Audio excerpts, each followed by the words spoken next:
হয়, অথচ আমরা একই বই যেখানে পড়াচ্ছি আমাদেরকে সেখানে দশম শ্রেণী দেওয়া হচ্ছে না। এটা এক নাম্বার বৈষম্য।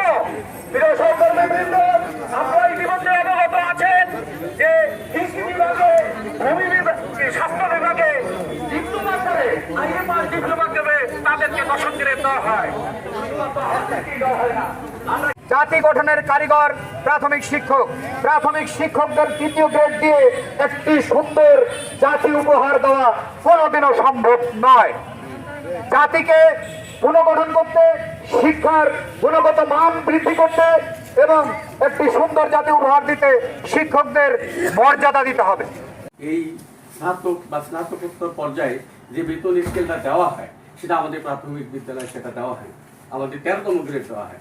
অথচ দেখা যাচ্ছে যে সরকারের গাড়ি চালকরা ক্লাস 8ম শ্রেণী পাস, সেখানে তাদের দেওয়া হচ্ছে 12তম গ্রেড। সেখানে আমাদের শিক্ষকরা ডিগ্রি পাস, MA পাস করে তার 13তম গ্রেড। আপনারা আমাদের দশম গ্রেড দিয়েছেন, সহকারী শিক্ষকদের দশম গ্রেড দিয়েছেন, প্রধান শিক্ষকদের নবম গ্রেড দিয়েছেন। আমরা এটা কাগজে দেখতে চাই। এভাবে মাসের পর মাস, বছরের পর বছর আপনারা আপনাদের শুধু আশ্বাস দিয়ে চলে গেলেন, আর আমাদের বুক পিঠ থেকে গেছে। আমরা আমাদের দাবি নিয়ে এবারেই আমরা আমাদের দাবি আদায় করে ইনশাল্লাহ ঘরে ফিরবো। এ ধরনের বাস্তবায়ন করতে হবে, নাহলে আমাদের এই মানববন্ধন প্রয়োজনে আমরা আরো কর্মসূচি ঘোষণা করে আমরা রাজপথে দাঁড়াবো ইনশাআল্লাহ। আমরা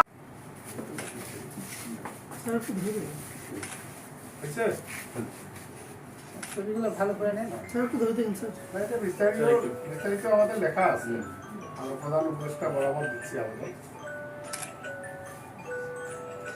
ঠিক আছে।